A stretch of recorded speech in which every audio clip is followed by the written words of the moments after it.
the response, I think, and it's a good one from those at Ihumātao, is that Ihumātao is not a treaty settlement issue, so there is no impacts on any that they're saying it's not. It is a unique cultural heritage landscape issue. Ihumātao was part of a treaty settlement, and I've never heard them argue that. They went to the two courts, they went to the United Nations, they got overruled on every occasion, and out of left field, people who do not belong there are coming along and saying to Kaumātua and Mana Whenua, you get aside, we are your voice now. But they say actually it doesn't require a treaty process to deal with this issue. It is a unique cultural heritage landscape issue, should be dealt with that way, and will have no impacts on previous they've been through three legal hearings on that matter. But that's what they're saying now, Winston. Oh, look, please don't say that.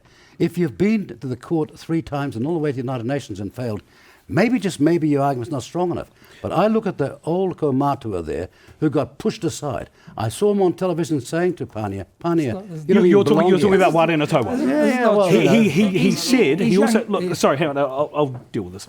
Thanks for your help, but I'll deal with this. He also said she is not mana whenua. She has whakapapa to that land. Oh, yes, she got whakapapa, yes. But she's not the person who's been sitting there, keeping the land warm, as we always respect in the Māori world. But you talking about that is dog whistle politics. The way in which you talk about this, it is so. You talked about that as a waste of vote to act and everyone else. I began my young career as a lawyer defending the biggest legal case in this country. I'm not talking about that. I'm talking about Ihumātao. I have never lost my will and desire to do what is right. That's true. But I'm not going to have people come along with pretentious, made-up arguments and ask me to defend them. Okay. And now open up every treaty settlement.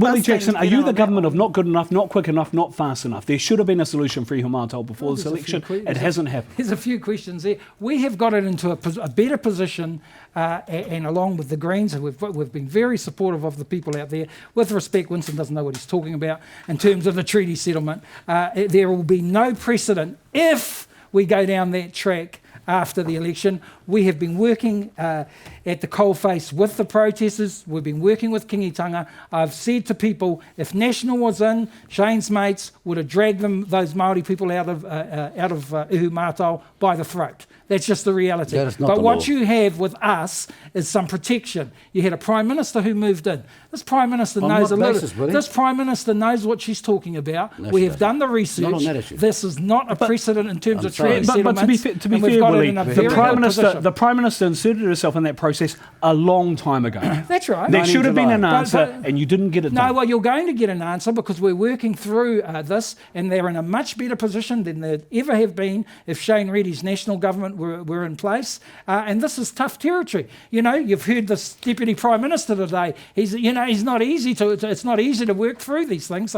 So work it out. But we are committed to getting a settlement there, and the protesters and Kingitanga are working with us hand in hand. Dr. Shane Reddy, he's kind of right there. There is a perception.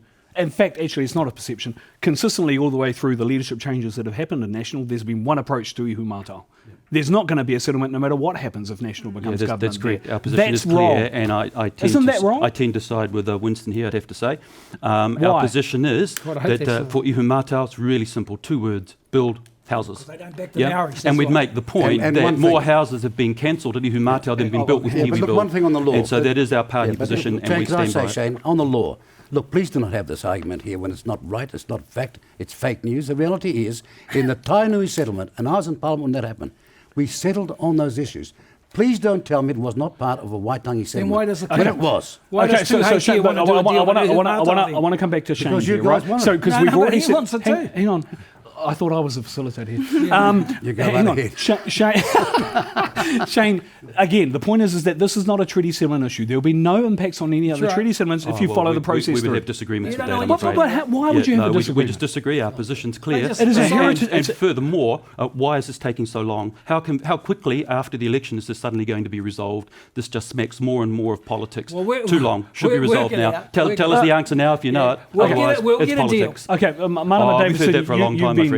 Marama Davison, you've been on Ihumātao a lot. You've heard these arguments that have been put here. Again, how do you respond to that? So I just want to make it clear that trying to smear the campaign to protect Ihumātao Yes. with just one person is completely It's not one unacceptable, person. Winston, It's because not one person. she had the backing, she has, and Your backing, yes. they have the backing of kaumātua. When you haven't been to the whenua and sat there at the front line with the kaumātua who are behind the really? incredible leadership, like I have, Since when? then you know very clearly that the backing is across people who have been there for generations. I am so proud of the new sassy leadership that inspired Māori and non-Māori up and down Aotearoa. They true. inspired a new wave of hope and inspiration, because if we want to talk about treaty settlements, they are minuscule, they are crumbs. And so they decided, actually, that is crumbs, and they have inspired agreeing with me now. more. They have inspired Can more I- She's agreeing with me now. kaitiaki. Hang on. They have Can inspired I more ask this? Yes, kaitiaki can I occupation ask this question, around the Marama? country.